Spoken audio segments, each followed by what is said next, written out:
Good afternoon, everyone, and welcome to the Interreg Europe Policy Learning Platform webinar on ecotourism in riverside territories.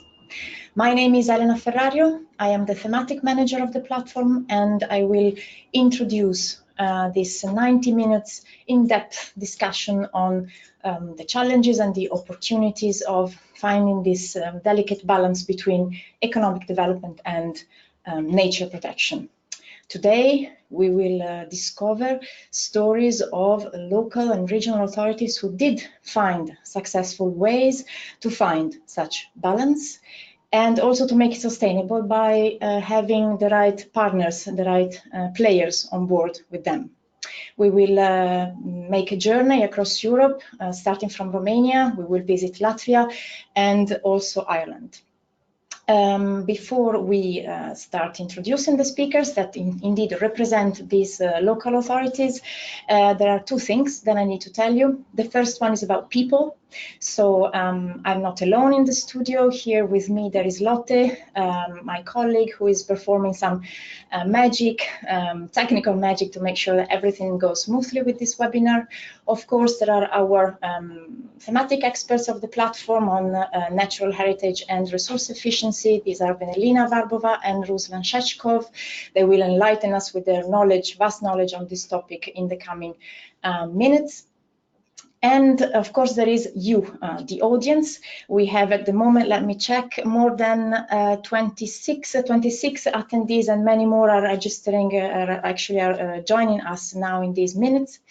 You come from all of Europe, all corners of Europe. You represent different types of organizations, from local authorities to tourism agencies, tourism support agencies. There are also research and innovation institutions and NGOs. So this is a rich audience for rich exchanges. And the second element I need to tell you is about the technicalities. So, well, this webinar is recorded, and the replay will be available starting from tomorrow on the Interreg Europe website. You will then be able to have access to all the presentations and various documents that we will be discussing together today. And we use GoToWebinar for this event. You will see in your dashboard, you have the possibility to see who are the other attendees that are joining us today. And you have also the opportunity to ask questions with the questions tab. So our suggestion is really that you now grab a coffee, make yourself comfortable, and warm up your fingers, because this is really a unique opportunity that you have to interact with the speakers, interact with the experts and with the other participants by using this questions tab. So please do not hesitate to do that. The webinar is structured in 3 parts. We will start with an introduction on the topic made by Venelina. We will then dive into the good practices on the topic of this event, and we will finally end with a panel debate where all speakers will be joining us on this virtual stage and discuss and debate specific questions raised by the expert, but in particular raised by you, the participants. So please really do not hesitate to use your questions tab all along the webinar, and in particular in the during the panel discussion. And in this first introduction, I'm happy to call on stage Venelina, Varbova, and Ruslan Chechkov. Hello, Venelina. Ruslan. Hello. Welcome on stage. I then hand over the microphone to Venelina for a first introduction on this ecotourism in riverside territories. Thank you. Thank you, Elena. Good afternoon, everyone, and welcome to this webinar on ecotourism in riverside territories. In the next couple of minutes, I will speak a little bit about the objectives of the webinar and also about the topic in the context of Interreg Europe projects. The objectives of the webinar actually link to previous activities that were carried out by the Policy Learning Platform, we started to discuss the topic of sustainable tourism already during the thematic workshops on natural and cultural heritage, 2 thematic workshops that were organized last year. And it turned out that the demand for nature-based tourism is growing, including in riverside areas, and for many regions and for many regions and territories, the growth in tourism can provide a lot of benefits and also increased revenues and opportunities for improving the protection of environment. One of the main themes that was discussed during these previous events was connected to finding the right balance between protecting of natural resources and economic development, and specifically development of tourism in these areas. And several of the projects are focusing on these opportunities, specifically in riverside areas. Secondly, many regions experience difficulties in creating the right partnerships between public authorities, tourism agencies, and also the stakeholders involved in the sector. So the idea of this webinar, the objective of this webinar is to dive deeper into these topics and discuss successful opportunities that have already been tested and examples that were found successful in other European regions. We will specifically discuss approaches for assessing the impact of tourism flows on habitats and species, addressing the problem of seasonality, directing flows to lesser known areas and specifically riverside areas. On this slide, you could see already the events related to the topic of the webinar that I mentioned. In addition to the events, there were also a number of publications like policy brief articles and news and stories that are presenting good examples coming from Interreg Europe projects. A few words about ecotourism, which is the topic of today's webinar. Ecotourism as a form of sustainable tourism is linked to nature-based activities in which the main motivation of the tourists is the observation and appreciation of the nature and the local culture. So it contains educational and educational features, and also it is usually practiced in small groups. The idea is to minimize negative impacts on the natural and social cultural environment, but also to support the maintenance of natural areas which are used as ecotourism attractions. Riverside areas are specific areas which have huge potential for development of ecotourism, but in many regions this potential is not fully utilized. For instance, there are lack of common tourism strategies for riverside territories, or other regions are experiencing lack of professional skills and tools, or there is insufficient cooperation between public authorities and tourism bodies. Also, there are several pressures that are coming from tourism development that affect these territories, ranging from land use changes to noise pollution, disturbances of species, as well as waste and water pollution. On this slide, you could see the Interreg Europe projects from the first 3 calls that address the topic of heritage and sustainable tourism. We do not have time to go deeper into each project and good practices that have been identified, but I would like to encourage you to visit the websites of these projects to check the good practices that they have identified, as well as a number of tools that have been created, which are linked to the topic and which you could find useful. I would just like to mention that all these projects address natural heritage from different angles, and development of sustainable tourism is crucial for most of them.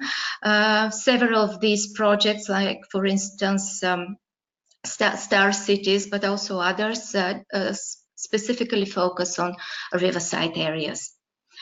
Also in the fourth call, there are 3 projects that are linked to the topic of the webinar. And we also invited to this webinar projects from thematic objective, the TO3 thematic objectives. These are projects that are dealing with competitiveness of SMEs, and specifically SMEs linked to in the tourism sector. We'll even today have the opportunity to learn about a good practice from one of these projects, Destination SMEs. What could be the different ways ahead with regards to balancing economic activities with nature protection? There are different ways to go, but we could say that finding the right balance requires high level of awareness of the vulnerability of the assets and taking the necessary steps and careful management approach. It is also important to address the tourism-related threats by improving the knowledge and skills to manage pressures, but also it is important to launch systematic gathering of data on tourism impact and use of this data for effective management. With regards to awareness and long-term thinking, it is important to develop and promote innovative offers to address seasonality in these areas. There is also a need to take targeted efforts on behalf of nature protection specialists, but also regional and local authorities when they work with operators. It is also important to promote the use of different certification schemes and management tools. We spoke about these during the webinar last year on sustainable tourism, but they're also valid in this case. You could see them listed here. Elena already mentioned the agenda of this webinar. You could see here our speakers. We will introduce them later. But before we start with the first session, which will be on balancing on nature protection with sustainable tourism development, I would like to launch a short poll. I would like to raise your attention to the challenges that are faced by European regions with regards to development of ecotourism in riverside areas, and would like to ask you, in your opinion, what do you think? Which challenge is the most striking when developing ecotourism in these areas? Could it be, for instance, lack of long-term vision or limited awareness of the benefits that ecotourism could bring? Could it be the insufficient capacity and skills to balance nature protection with sustainable exploitation, or lack of capacity to engage with the right stakeholders? We would like to very much to have your opinion on these challenges, and I would kindly ask you to vote now.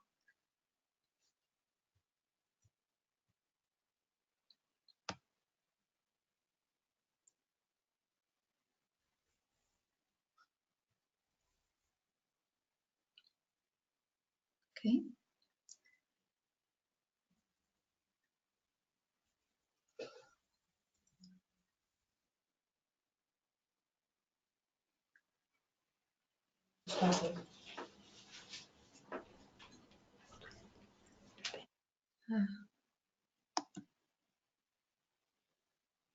Venelina, do you see the results? Not yet. If you could. Okay, now I see them. Yes, long-term vision and political support seems to receive the highest percentage, followed back by insufficient capacity to balance nature protection, with sustainable use of natural resources and sustainable development and ecotourism development. So this second topic will be indeed the main theme that will be discussed during the session that follows. We'll hear good examples from Romania and Latvia on this topic. With regards to long-term vision, we will hear later on in the next session an example from Ireland on this. The Tipperary County Council will share with us their achievements in this regard, which you might find useful and also in your work. So thank you very much for this voting. Now I would like to give the floor to Ruslan, who will chair the next session. Thank you, Venelina, and good afternoon from my side. It is a pleasure taking part in this webinar. Without further ado, I would like to introduce the session on balancing economic development with nature protection. The first speaker is from the Romanian Association of Ecotourism, and he's from Impact project, and he will tell us about a methodology on evaluating the carrying capacity of protected territories. And he will talk about the example of the Danube Delta. Andrei Blumer, the floor is yours. Hello to everybody. Thank you for this opportunity to speak in front of you, improper saying this word. Very briefly about me, I'm working as the president with the Association of Ecotourism in Romania. This association is combining both technically issues about tourism, looking at the regional development based on ecotourism, and we have members that they do have a business, so tour operators. So we are in touch with both, let's say, the conceptual and theoretical part, as well as with the real life, staying with them with our members on the real market. My experience is in Europe, as well as a bit in Africa on these ecotourism issues, from certification to what I'm going to talk now about. Attempt to have a carrying capacity approach to one of the largest protected area in the world. So I was involved in this as a contractor, so we are not partners. We are involved in the project run by Danube Parks, and we had a contract with the Danube Delta Biosphere Reserve. As you can see, this is the project. We are involved in this activity regarding the carrying capacity. Just very shortly about the Danube Delta Biosphere Reserve. We had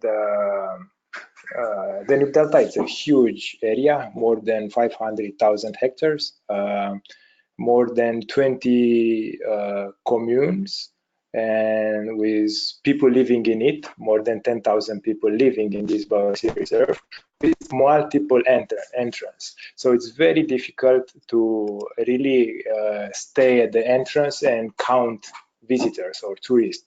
So because of this, our assignment was very complex. So how we did it, I'm just trying to really bring you through a very long process, but we started from the theory. As you can see, we look at the theory of the carrying capacity, which basically started in the early 1960s even, with the ecological view, but it developed very fast with social and economical aspects, and later on with user and visitors. What is interesting is that beyond the concept, which is very nice on paper, there are tons of papers on the carrying capacity, very difficult to put it in practice and really to come up with a methodology. It developed quickly another concept, limits of acceptable change, basically how much change we are eager to allow to happen without losing the main objective of the destination. In our case, main objective will be a conservation issue. What we did in the Danube Delta Biosphere Reserve, we look at the whole process, and we work out a framework in which the Biosphere Reserve could do a monitoring and could develop a process-oriented tool.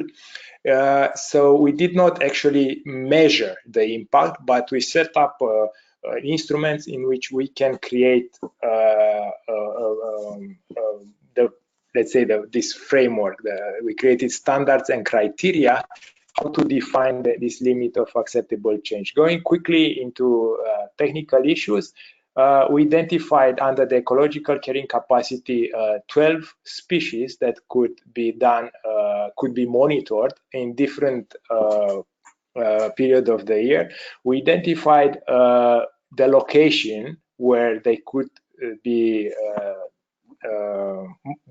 be monitored, these species.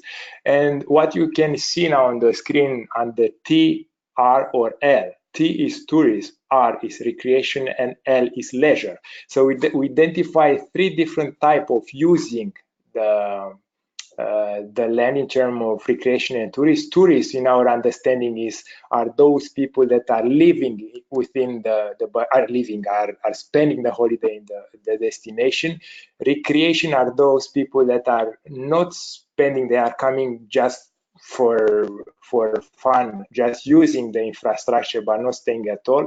And leisure are those coming and eventually staying in or around the reserve, but having a more relaxing time, not really going for the tourism attractions of the area. So we identified after that, under the socio-economical carrying capacity, we identified 4 issues to be measured. I am not going into the details since I have 2 minutes left. And we identify what actually is for us very important, the leisure versus tourism.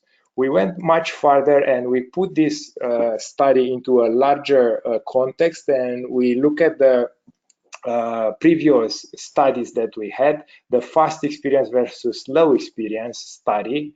And as you can see here, for us it was very important to reach all three types of carrying capacity. We based the analysis on a model which, for visitor management on such a huge piece of land, how is the Biosphere Reserve, we identified under the unique selling proposition different zones within the Biosphere Reserve with different type of USPs in way that they don't compete one to each other, but in the same times trying to define the type of tourist that fits with their character in the way that there is not much pressure in the future on nature. And we combine the carrying capacity with this analysis, and here we have users on the first column, the type of activity that they do, the pressure coming from the indicators that we identified under the carrying capacity, and from here on start serious approach when the Reserve Administration would like to measure the carrying capacity. So you have here some preliminary conclusions because we took a shortcut on this methodology, creating a working group with experts and the Biosphere Reserve staff. So what is interesting, and I go back now to Venelina's comments, what is interesting is that sorry, my time is over. It seems that the ecological carrying capacity is actually not in the critical point, except in some areas. So not the ecological problem should be the main focus. But in some situations, leisure and recreation activities are having an increased negative pressure, and the socio-economical carrying capacity is critically considering in this biosphere reserve, and the visitor carrying capacity is actually exceeding because of the conflict between leisure and sport. So in other words, our conclusion, preliminary conclusion, is actually that there is not the conflict between nature and people, but actually between different type of tourism, leisure and recreation is the main conflict, and this main conflict is actually affecting conservation. This is our findings, sure, a bit based on the observation and not according to a long-term methodology, very scientific one. Advantages, innovatives of good practice, sure, we created this tool. We were able to be flexible. What is for us very important is that it's crucial that somebody really implements the measure. Otherwise, the paper you can read and you can write almost anything on papers, but who and is there enough energy to really put this into practical? Sure, limitation, time scale on such a project, on such a short, even 1 or 2 years, it's a short time for develop such a huge carrying capacity and impact monitoring project. Lack of experience on these issues, and as I said, lack of mechanisms to implement the proposed monitoring. For whom this practice is useful, sure, for the biosphere reserve or for any other larger protected area. Sure, this type of methodology is not for a smaller protected area where you can really count the number of visitors and so on. So sure, I exceeded my 7 minutes. Here is a very, very brief introduction into a huge subject, into one of probably the most interesting protected area in the world, which is Danube Delta, on which I and together with my colleagues invite you if you ever have time. Thank you very much. Thank you, Andrei. We like this practice very much because it puts the finger on a very, very touchy subject of this conflict between nature use and economic development.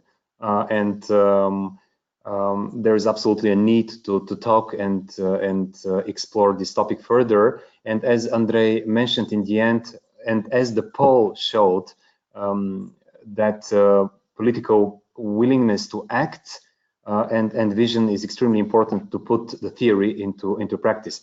With this, I would like to give the floor to our second speaker, actually 2 speakers, Māra Sproģe and Lienīte from the Vidzeme planning region, who will talk about development of water tourism along riverways in Latvia and Estonia. Māra and Lienīte, please, the floor is yours. Hello, I am Māra Sproģe from Latvia, from Vidzeme planning region, and Lienīte Tauriņa. Vidzeme planning region is a state institution, and our main goal is to ensure regional planning as well as cooperation between municipalities and different governmental institutions. And today I represent Project SWARE, Sustainable Heritage Management of Waterway Regions, which is mainly about policy improvements and sustainable heritage valorization along waterways. And the good practice I will introduce you to is also one project of ours, Project Riverways. Development of water tourism as nature and active tourism component in Latvia and Estonia. It was implemented almost 5 years ago, and it was a transboundary project between Latvia and Estonia. And Lienīte was part of the implementation team, and therefore she has joined me today. And yes, so the project had 3 main activities. The first was improvement of water tourism related infrastructure, which included revitalizing rivers through cleaning, establishment of resting areas, floating bridges, footways, and footbridges. The second activity was product development and quality raising of tourism service providers through experience exchange, seminars, expeditions. And the third very important activity was targeted marketing strategy, which was aimed at general public and the existent and the potential water tourists. And yes, so one of the potential transferable elements of this good practice is this public and private cooperation among local governments or municipalities, among tourism service providers and private owners, which really allowed for significant and tangible results. Also, individual approach and direct communication with the involved parties was really crucial. And private owners can be very skeptical, and it was really a success that we approached them individually. We met them eye to eye, and then it is more likely to receive their consent, and it is easier to explain the benefits to them. Then there was a secret customer activity when all the service providers willing to participate were visited by secret experts. Their services were evaluated, and they really enjoyed and appreciated the feedback received afterwards. And the evaluation was followed by an awards ceremony where they received certificates approving the quality of their services. And another success of the project was the brochures. We elaborated detailed water tourism maps with all the necessary information for the tourist. Those maps were created about all the main boatable rivers in Vidzeme and also other participating regions. And those are still very popular among water tourists. And also for water tourism service providers, we created a guidebook giving recommendations for quality services and also good practices from other countries. And to involve this cross-border aspect in the marketing, a boating campaign was organized where participants had to complete at least one boating route in Latvia and one boating route in Estonia. And then they could participate in this campaign and had a chance to win valuable prizes. And I just wanted to shortly highlight one part of the marketing strategy was marketing videos. 3 different videos were made. One was more in a humorous manner, targeting friend companies. Then one was more inspirational for families, highlighting the natural heritage they can admire while boating. And the third one was more educational about the safety on water and respect nature to shape an eco-conscious attitude of visitors. And actually this humorous video was really popular. It went viral, and it reached more than 157,000 people, and 3,600 shared the video. So we regard this as the success story. Okay, I guess I'm short in time. I will skip this slide as everything is clear there. You can read afterwards. And I would like to conclude with this slide about the nature protection aspects and that we tried to deal when implementing this water tourism project. The infrastructure we built was intentionally built to protect environment and natural monuments along the rivers. And resting spots were created to make tourists step out in the places where it is safe for the nature, for tourists to rest and to be. And footbridges and platforms were built also in designated in designated spots around natural monuments, so that they could safely visit these monuments from the water and wouldn't harm those monuments. A very important issue that came up during the seminars and meetings with local tourism providers was waste management. It was agreed that educating the tourist is crucial, and as those service providers are the ones who meet the tourist eye to eye daily, this is an effective way to approach the tourist, and therefore they now include not safety instructions but also nature protection instructions when they give the boat to the tourist. And some service providers even give a trash bag together with the boat, and then they collect it afterwards. And then about the marketing strategy, yes, it was targeted to promote boating also in spring and autumn, to show that not only summer is great for boating, and like to reduce this over tourism in summer, and then tackle the seasonality issue also for service providers. And one thing we have in Latvia is that our main river Gauja, it is very popular among water tourists, and one specific stretch is really more popular than any other stretch and any other river.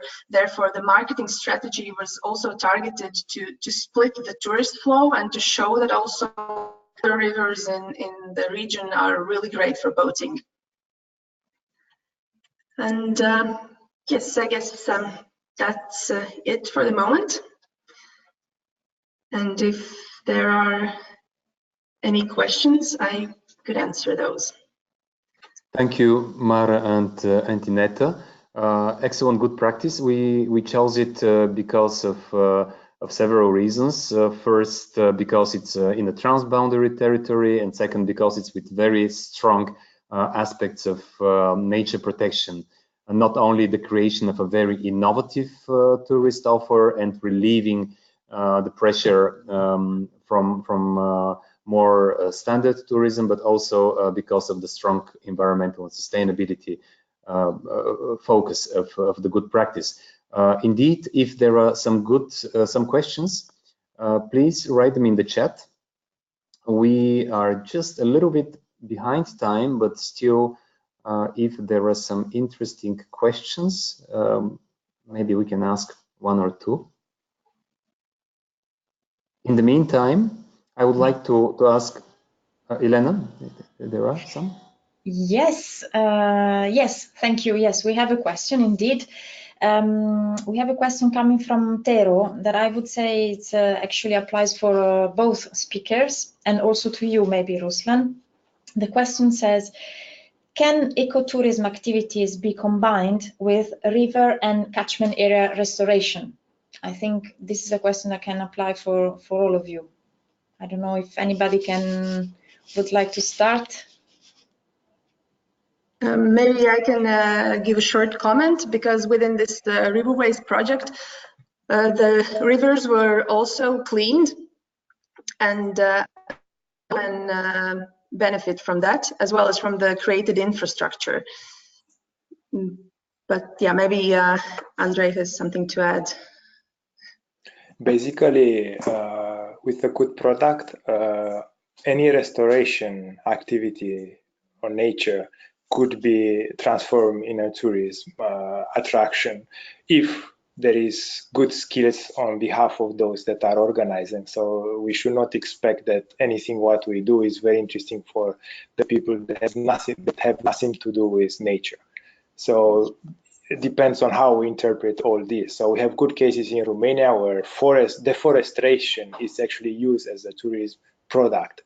It's not nice, but it's something to learn about it. And there are international tourists even going into that area, into the reforestation. I guess the same thing could happen with the rivers. In Danube Delta, there are examples of restorations that are very interesting to be interpreted by guides or rangers. So the answer is yes. And maybe I can also add that when something like that, a project like that is developed, then the attention is brought, this region or this area is brought to the attention of local authorities, of citizens, etc. So they realize how precious this natural asset is, and of course the chances to spend more money, to allocate budgets for river restoration are much bigger, because suddenly it becomes a revenue generating area in a way. Okay, maybe as we are running behind the time, Elena, if there aren't any other questions, we can move to the second block of our webinar. With this, I would like to hand over to my colleague Venelina for chairing it.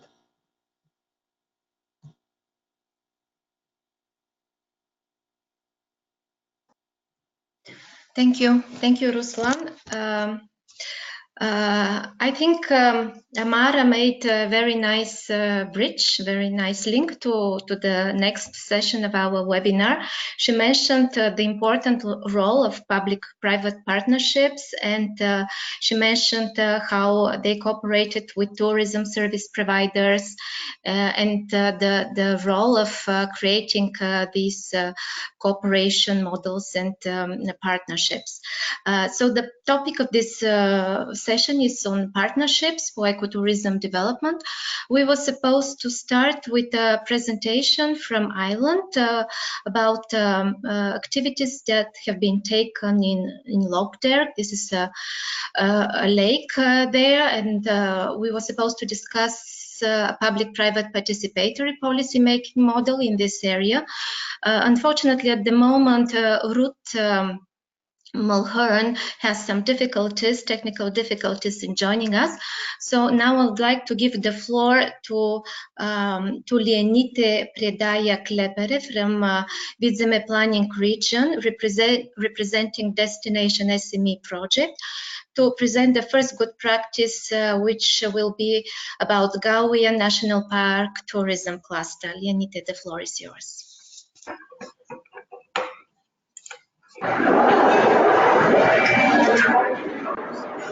So, hello to everybody.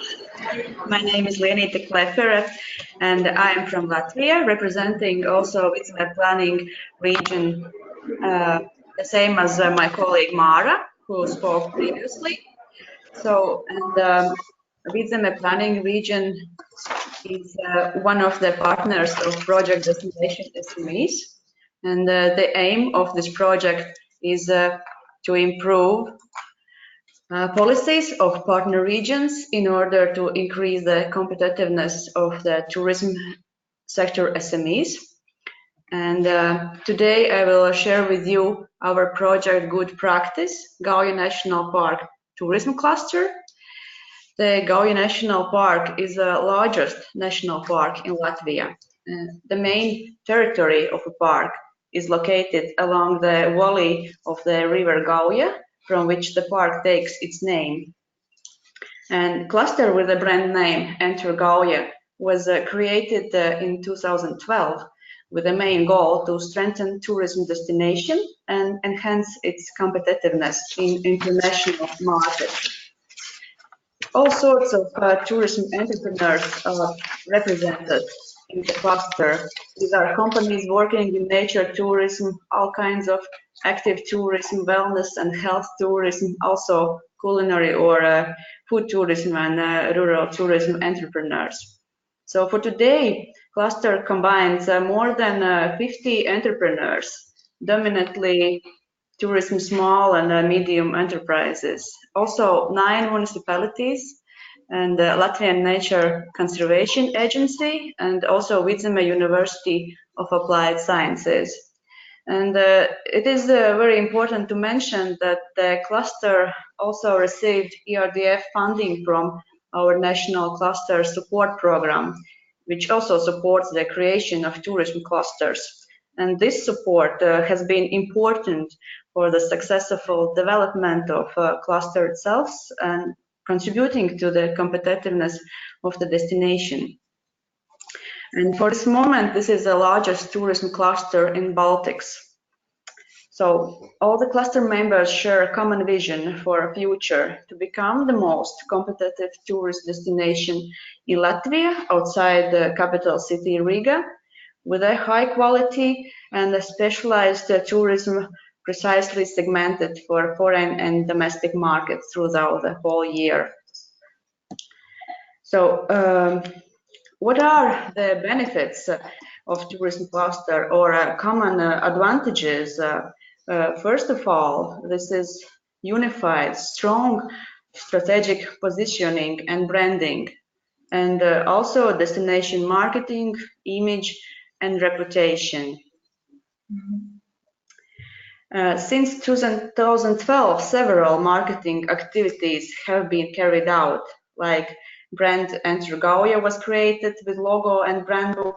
Also, marketing strategy was developed, a web page created, and as well photography and video portfolio for each cluster member was created. Even Enter Gauja television created. As a next point, I would like to highlight the strong cooperation among businesses, local governments, tourism information centers, universities, non-governmental organizations, and of course, a nature conservation agency. And this cooperation includes also the exchange of information and market data, of course. Then also the benefits are increased knowledge of cluster members, learning possibilities, exchange of experience and know-how. And maybe last but not least, these benefits are several new joint products developed in the cluster by its members. For example, I can mention here a set of 30 new nature tourism routes developed and are now available for hikers, bikers, or horse riders, or and also, for example, ski winter pass created, which is joint client card for all skiing slopes in Gauja National Park. And also a special offer for gastronomy tourism also is created. So altogether, this leads to that the cluster activities helped small and medium enterprises to grow their businesses in National Park by finding original and innovative ways to market the destination. Many small businesses have grown economically, and they are also known now locally, regionally, and even abroad. And I should say that without the cluster marketing activities, it would be almost impossible to gain such visibility. Also, the municipalities who are cluster members have received more tourists as a result of cluster marketing activities. So the cluster has already achieved one of the main goals. Since 2012, the overnight stays at Enter Gauja destination has grown by 30%, both for local and foreign tourists. This increase was more rapid than the national average, and Gauja National Park has become a second most visited tourist destination in Latvia after Riga, visited more than 1 million visitors a year. Yes, and what are the difficulties or limitations of the good practice? First, well, formation of cluster requires a critical mass of enterprises who are ready for development and have ambitions to grow. So there should come interest and initiative from SMEs. It is also important that local authorities have a common understanding of destination development, common interest for cooperation. Formation of this cluster has been crucial to start cooperation between involved municipalities and between SMEs that saw each other as a competitor before. And this leads me to the next point, which are competition challenges. Cooperation with competitor. This was not an easy task for cluster manager to explain all the benefits of competition when formation of cluster was just on the starting phase. This is an important point for cluster network members to understand that becoming partners rather than competitors can benefit the whole destination. And yes, about difficulties for some SMEs, financial challenges should be mentioned also as limitation. These are cluster membership fee. It's of course varies depending on the size of SMEs, but it can be starting from 190 to 350 euros per year. Yes, and sometimes small SMEs are lacking capacity and resources for development of SMEs. And I can also mention this interruption between cluster project calls, as there can be less activities during the timeout. And yes, this was very shortly about the Enter Gauja tourism cluster. If you are interested more, you can find information in Enter Gauja cluster website or contact directly me or some of the managers of cluster. Thank you for a moment.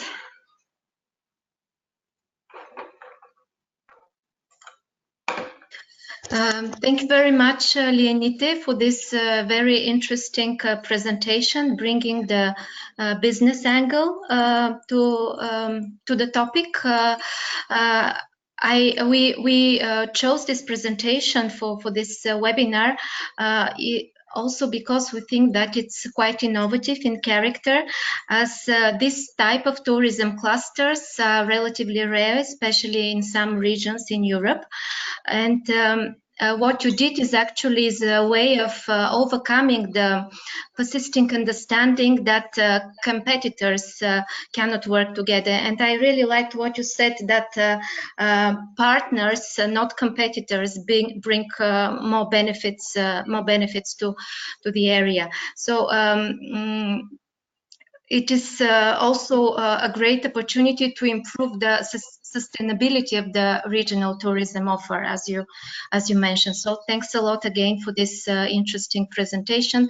Just to add that Gauja River is flowing through the national park, and it is one of the largest rivers in Latvia, right? Thank you again for this. And now we have good news. Ruth Mulhern from Tipperary County Council has joined us, overcoming the technical difficulties. So welcome, Ruth. She will present the Lough Derg Marketing Group. This is a public-private participatory policy-making model for tourism development, management, and promotion of this lake. Ruth, the floor is yours. Thank you. Ruth, please, would you mind switching on your microphone?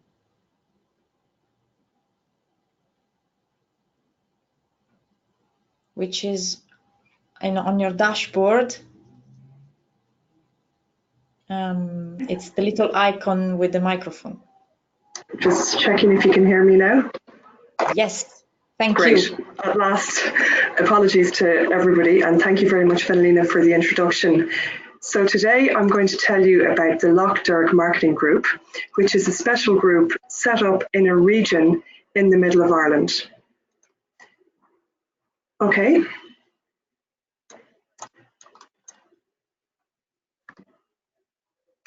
So I just started by describing a little bit about the context there.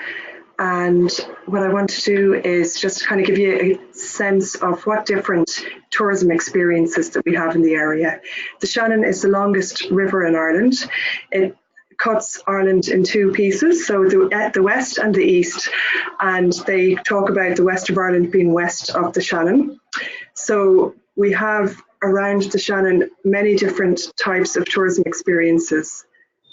I'm just going to see if you can see these here. So first of all, we have the lakeside. So Lough Derg is the bottommost lake on 3 lakes on the Shannon system. There's Lough Ree and there's lakes further north as well. So on Lough Derg, on the southern lake, we have waterside tourism. We have beautiful heritage experiences. We have really unique ecological experiences with a lot of different woodland around the lake. And then we also have developed some different adventure trails and developed ecotourism products.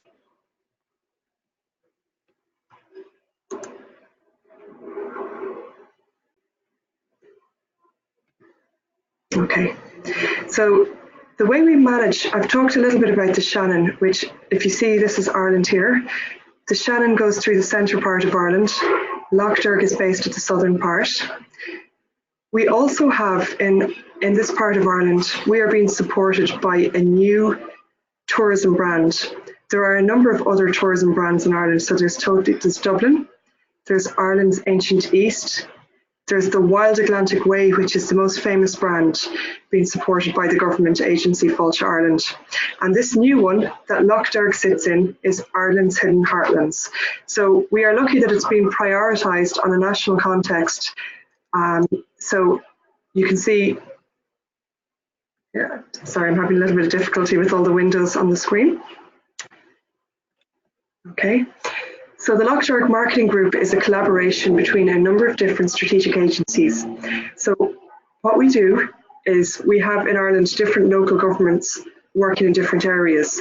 I work in Tipperary County Council, which is on the east side of Lough Derg. On the north side is a different local authority called Galway County Council. And then on the west side is Clare County Council. So each of our counties have our own work to do. And to make a regional practice work really well, we need to collaborate. The way we've governed it now is with the Lough Derg Marketing Group. The Lough Derg Marketing Group is represented with strategic senior stakeholders from agencies like Waterways Ireland, the Inland Fishery. We have a representative from Fáilte Ireland, of course, sitting on our board who works with Ireland's Hidden Heartlands. We also have support from the Leader Partnership, which are really important to help us fund projects for people working in the industry, the tourism providers.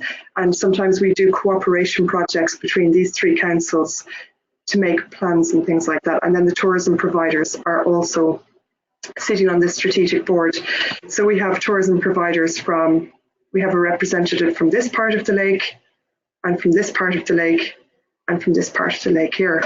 So that kind of gives good stakeholder and capacity building across the three different local government regions. One of the most important things that we have done since the inception of the Lough Derg Marketing Group, which started in 2014, was to develop policy. So this is the reason I make a reference to Abraham Lincoln's hackneyed phrase there: if I had 8 hours to chop down a tree, I'd spend 6 sharpening my axe. This is really important because we know that good practice comes from good planning. Policy development is a key part of what we do in Lough Derg. At the moment, I am very heavily involved in trying to take this strategy over the line to deliver by the end of 2019. This is the current one. It has grown out of the previous Lough Derg roadmap. The Lough Derg roadmap was interesting because it was attached to a funding source from government, whereas the Lough Derg strategy, the aim of the Lough Derg strategy, amongst many other aims and objectives, is to be used as a document for the different agencies and counties to access funding that comes from a government level. So with the policy in place, we have an opportunity to access funding and to deliver projects. What's really important for these two projects now is that for the first time, and it's very exciting for this strategy because it's going to be sitting beneath a strategy called the Shannon Master Plan, which I make reference to here. And the Shannon Master Plan is essentially the first time that the biggest river in Ireland as a whole riverine system is being supported by a strategic plan. And what's really important and useful about this strategic plan, the Shannon Master Plan, from a riverside tourism perspective and on-river tourism perspective, is that there's a big part of this project which is about screening it from an environmental and ecological perspective. So that Shannon Master Plan is in that process now, and that Shannon Master Plan should be delivered to the wider group and steering group by 2020, and then all of the actions we have for the Shannon Lough Derg strategy will sit underneath the Shannon Master Plan as the overarching policy. So I suppose I've given you a very, very broad sweep of what we do with the group. I might just go back for a minute and talk a little bit more about the group, because a large part of our title is about marketing, but it's it is very much about development and policy making as well. So it's not just marketing, it's strategic and policy development, and also putting tourism infrastructure in place. So I'll be talking about a project that looks at tourism infrastructure, and I'll be talking about a marketing style project as well.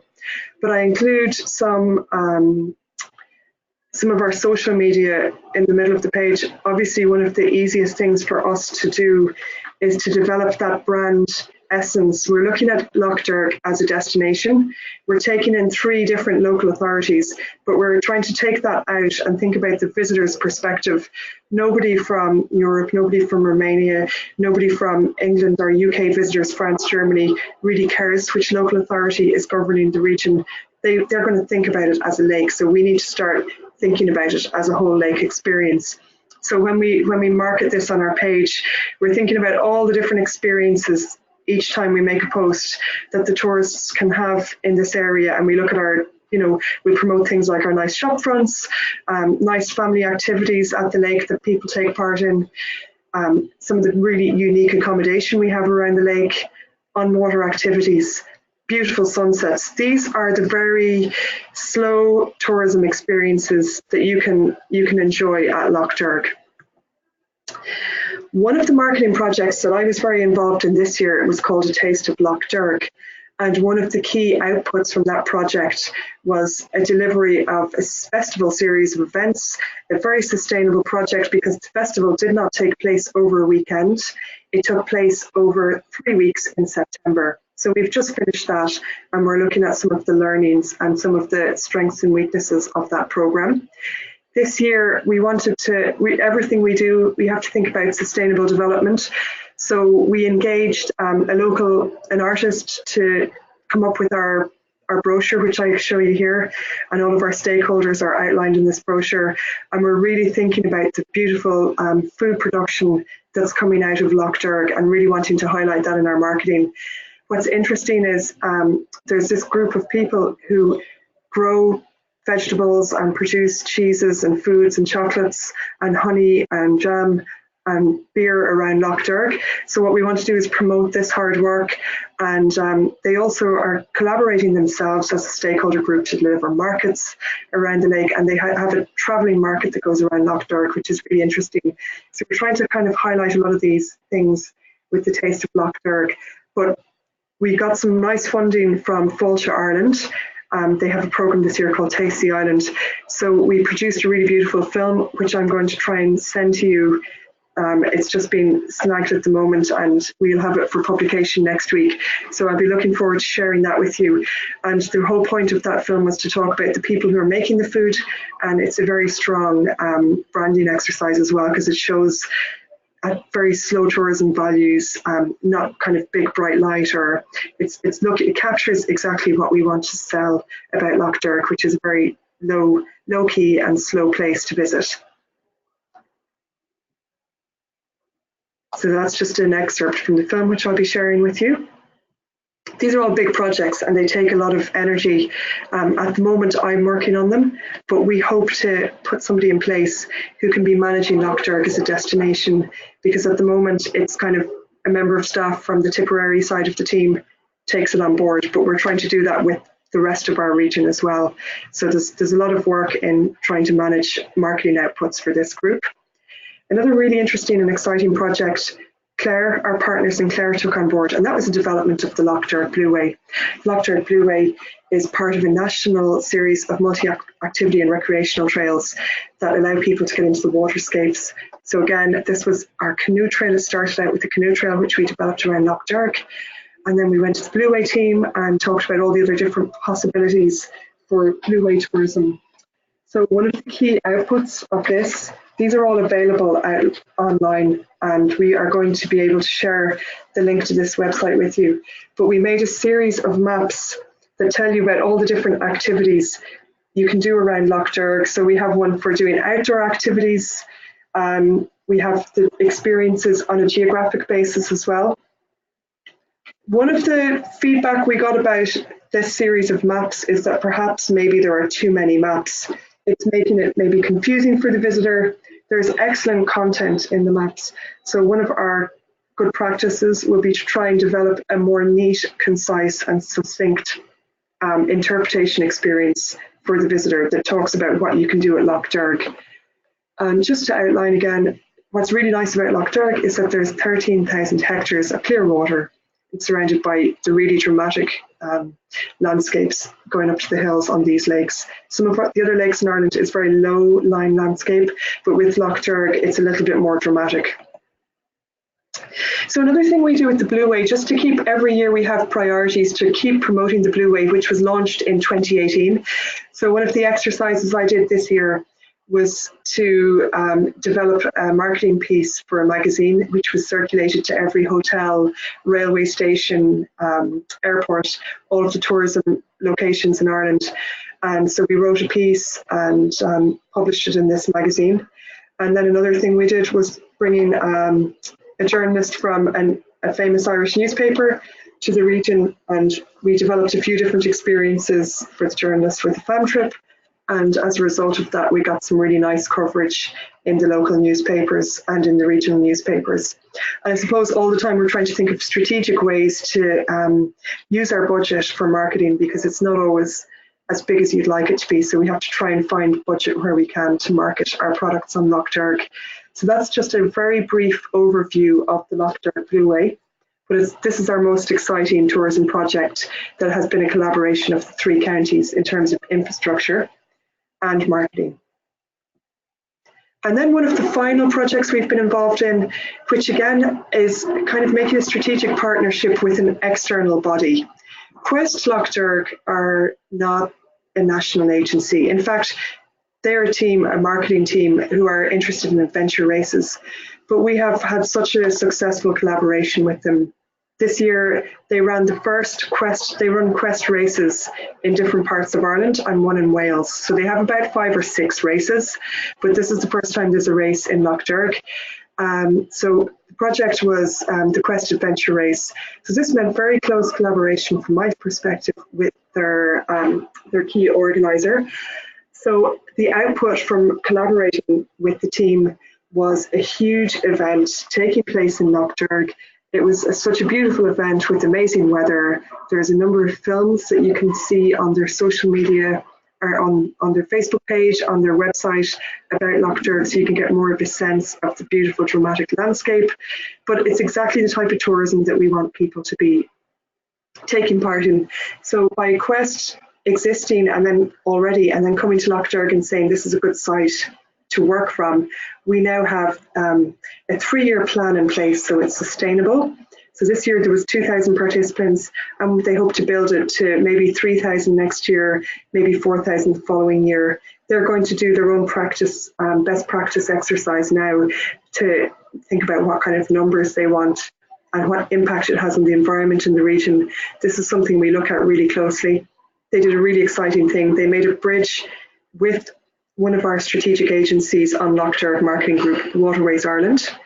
And it was really important that they made this link with them, because they were able to get the running teams from one side of the lake to the other. So I'm going to finish there. It's a brief overview of 3 exciting projects that we have delivered from Lough Derg Marketing Group this year. There's been many, many projects over the years. I'd like to thank you for listening to me, and I hope that was quite clear. And if not, you can always get in touch with me for further questions. Thank you. Thank you very much, Ruth, for this very interesting and inspiring presentation. I think the key ingredients behind the success that you have with promoting of Lough Derg as a tourism destination is in the creation of successful partnerships involving different types of stakeholders, having a long-term vision, which was one of the challenges highlighted by our participants in the beginning of this webinar, but also putting the right policy in place, and after that securing funding for implementing your project. So thanks a lot for this very interesting, very inspiring presentation. Now it's time for questions. We are a little bit behind the time schedule, but we can take some questions.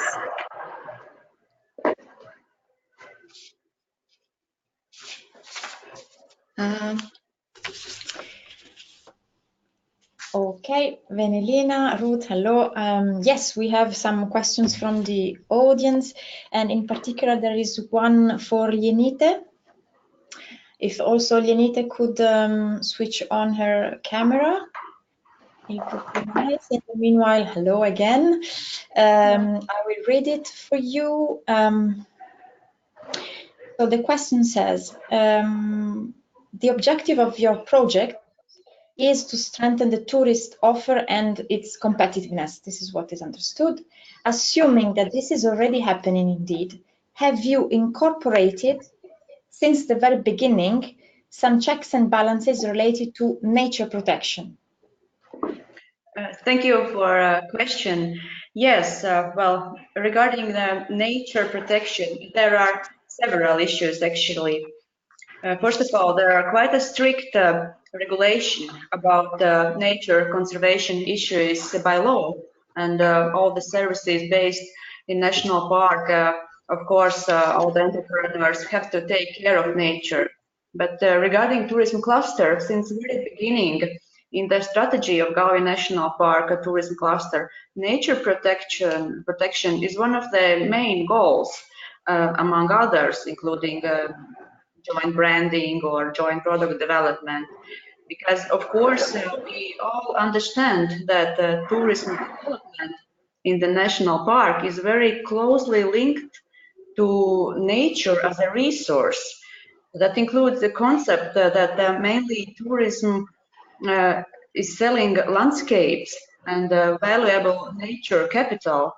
And in case of harm to nature, will be affected tourism either.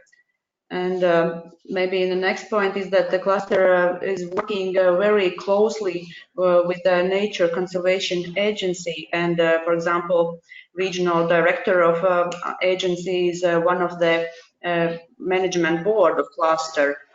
So it creates also a possibility to discuss all the nature conservation issues and argue about them on a daily basis. Okay, thank you very much. Yes.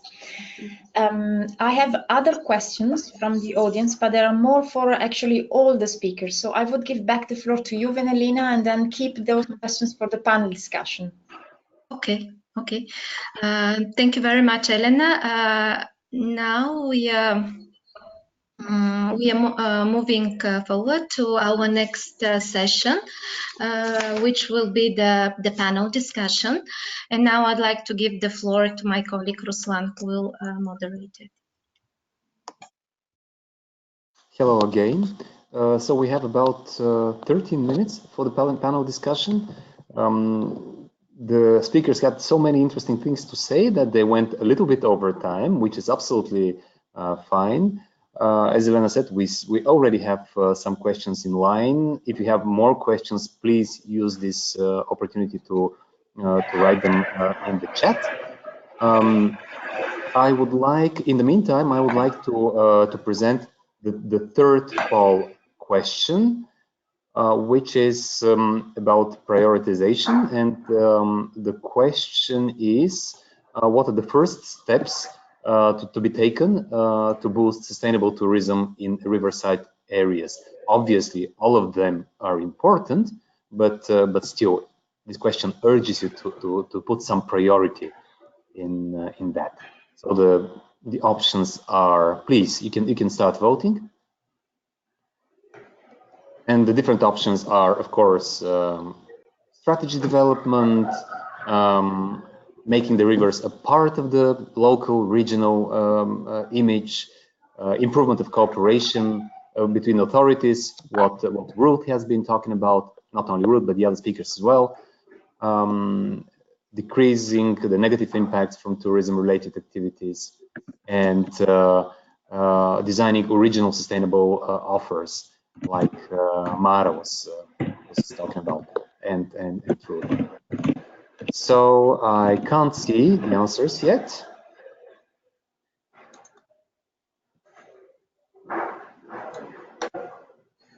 Okay, so very interesting result. The the winner is improving cooperation between public authorities. So partnership, and again partnership between all kinds of actors, private, public, local, regional, across regional borders, etc. And the second one is strategies. Again, strategies that are common if it's a border area, or if it's an area between administrative borders. Interestingly, the two of the choices do not get any votes, but that doesn't mean that they are not important. Thanks for that. With this, I would like to probably start with the questions. Elena said that there are some questions in line. Elena, would you like to choose one of them and ask it to the audience? Not to the audience, sorry, to the speakers. Sure. And I would also like to invite all our speakers to join us by switching on their cameras so that the audience can see you all. Thank you very much. All right. I will start then with perhaps one question that is specific for Māra, and then the others are general for everybody. The question to Māra is coming from João, and he asks, have you measured the economic benefits of the actions that you have shown us today? Maybe you can already reply to this question. Yes, thank you for the question. Actually, the project, yeah, as I mentioned, was finished all ago, and now is the time when some result measurement could be taken. But so far, we have only spoken with boat rental tourism service providers, and they have admitted that in the small rivers, the tourist flow has increased. So we could consider that we have reached some of our goals, but no other results so far haven't been yet measured, and no studies have been done so far. Okay, thank you very much. And then I continue with the question that really may apply to everyone, and it comes from Raymond, who says, according to your experience, can money for ecotourism be invested then in nature protection?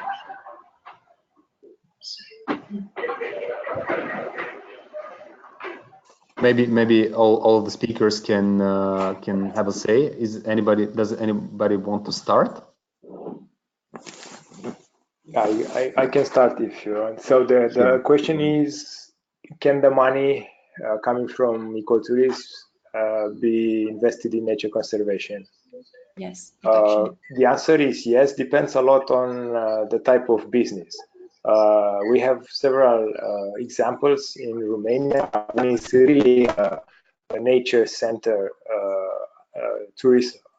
A huge project in which they develop everything, having nature conservation as an ultimate goal, and sure, all the benefits that they do through this huge enterprise, including tourism activities, they reinvest in nature restorations, and this is the managing a big piece of land.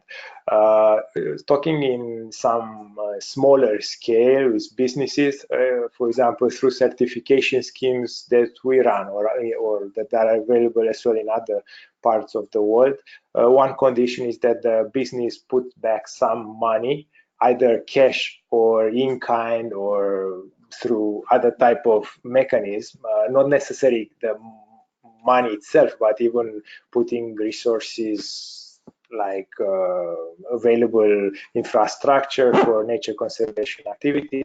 It's still something that can be counted as benefiting nature conservation. So yes, but depends a lot on the attitude of the business. So it depends a lot if they just want to make money out of nature in a nice way, sure, still might be ecotourism to a certain extent, or really believing into a deep type of ecotourism where some money should go back in nature conservation.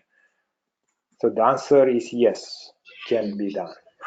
Thank you, Andrei. Anybody else who has something to say? Well, I just can agree with my colleagues. Then already told that for tourism in national park, we of course see nature as a basic resource. So protecting nature, it can also be good for tourism, of course, because in tourism, in nature tourism especially. So my answer is yes. Māra or Ruth? Yeah, I could just add about river service providers that mostly they are the ones who receive more money if the tourist flow increases. We can only educate them about the nature protection issues, and that is what we also did in this riverways project. And a big part of the project was also to work with the entrepreneurs by educating them, because afterwards it's only their initiative if they invest later their income into nature protection issues, or they build some new infrastructure or something. Therefore, yes, the education of entrepreneurs is crucial. Thank you. Ruth? Well, I suppose I'm just harking back to the example of the Quest Adventure Race, which is actually a business that we are partnering with. When the Quest Adventure Race wanted to make partnership with us, we had to make a list of criteria where protecting the resource was at first and foremost part of the reasons that we were able to support them.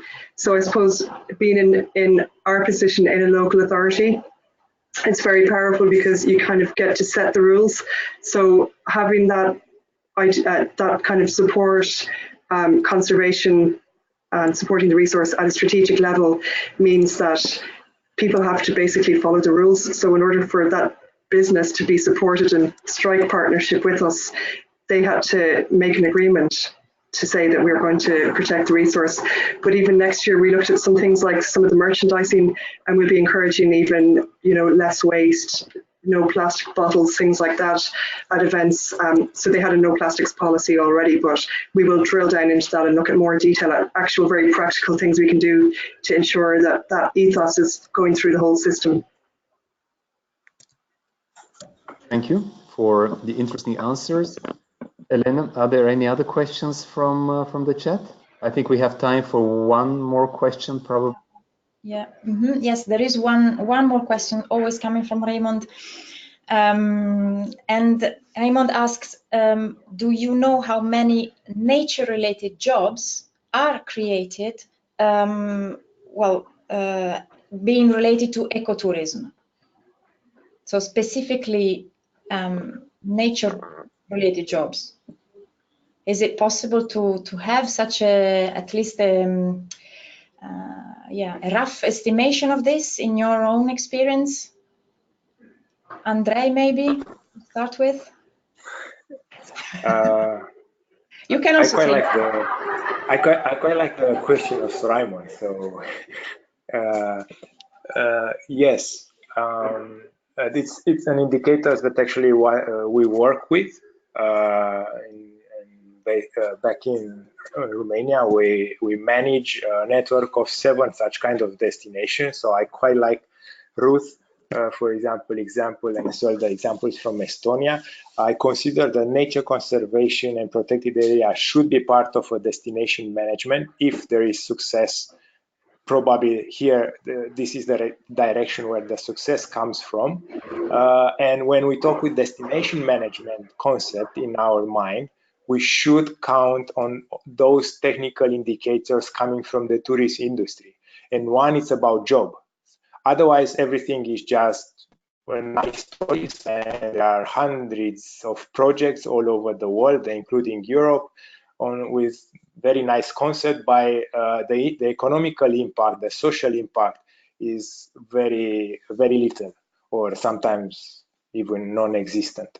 So yes, it can be counted, the jobs, and actually in a destination, a nature-based destination, almost all the jobs related with tourists are one way or another, could be counted on this. So I would talk in terms of jobs. I would talk in terms of indicators. I extend a bit the question. I would talk in terms of overnight stays. I've seen that one indicator, I think from Estonia, was overnight stays. I would talk about an indicator that I could not touch it in my presentation, which is how long people stay, the duration of stay. So you can have a much lower impact on nature with the same amount of economical input into the region, but with much less pressure on nature. So you have two people spending 10 days is the same in terms of economical benefits, or even more than so 10 multiplied with 10 is 200, then 200 in 1 day. So what cash you get from 200 people in 1 day, and what cash you get from 20 people spending 10 days for local type of accommodation, small scale, and so on. So the discussion is much longer. The time probably will not allow, but I would very much encourage from now on, when we talk about protected area, ecotourism, and so on, to try to be very professional into the tourist side, into the ecotourist side. Because if we want nature conservation, we still have to run the whole show as a business, as a serious regional development through tourism, and the tourist, as the participant here mentioned, should be sustainable, but should as well stay on the market. Thank you. Thank you, Andrei.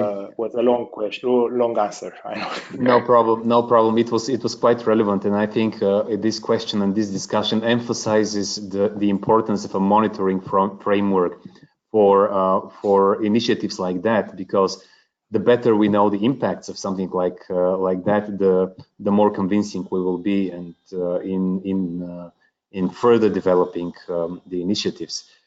I think, unless the other speakers would like to add something different to what Andrei said, we can move to the wrap-up session. Would you like to say anything,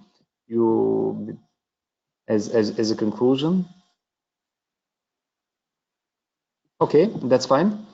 Thanks a lot from my side. With this, I would like to hand over to Elena and Venelina for the last 5 minutes of the webinar.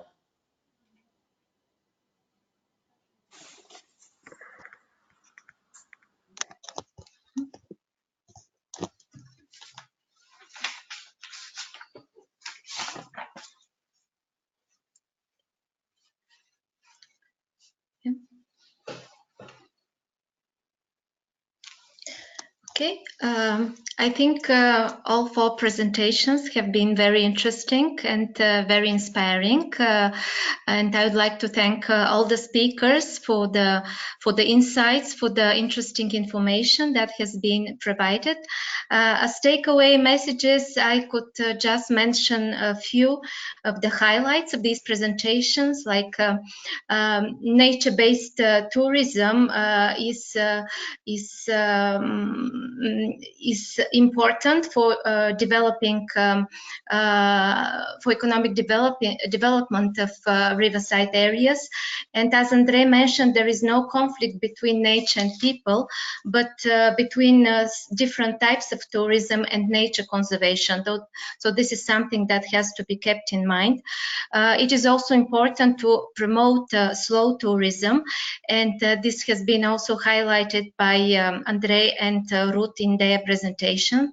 It is important to raise the quality of tourism services. The importance of innovativeness of tourism services has been highlighted, and this will also help. This also helps to address the seasonality challenge.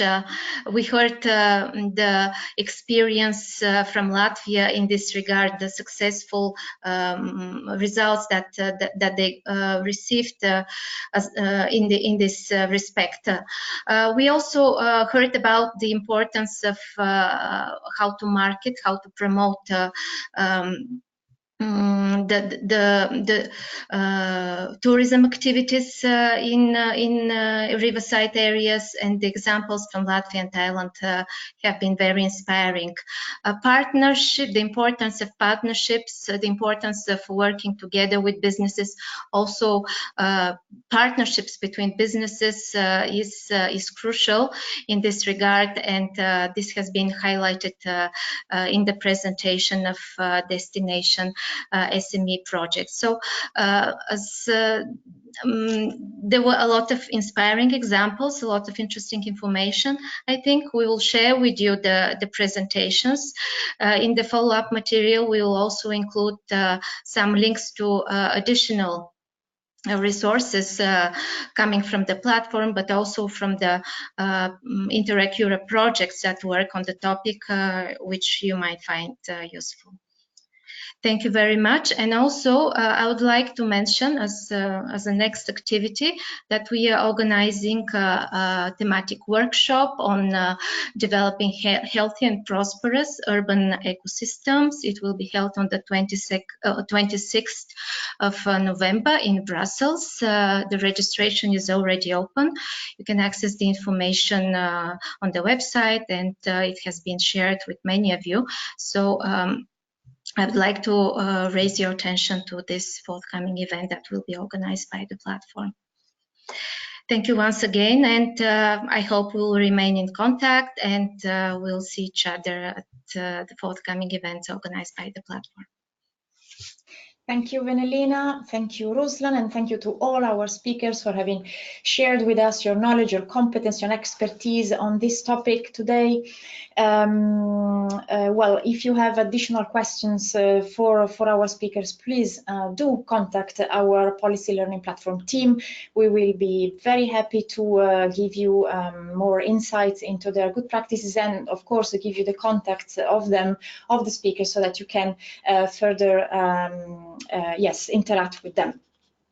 So, well, Venelina already mentioned some of the items and things that are available on the website and will be available, including of course, the reading material related to this webinar, but also many other interesting and rich information that you can find on the portal of Interreg Europe, good practice database, publications, and of course our golden service, the peer review, which is now open for applications. Before I close this meeting, I would like to call my colleague Ruth, my colleague Lotte, sorry, to come and join me, just because I think it is very nice that also you can see her face. Without her, this webinar would have not taken place. So, voilà, thank you very much, Lotte. No problem. No problem. And okay, it is now time to close this webinar. Do not forget to give us your feedback. You will soon receive an email with the presentations and also with the feedback survey. So please do answer our questions, and stay tuned for more policy learning platform services to come. Bye.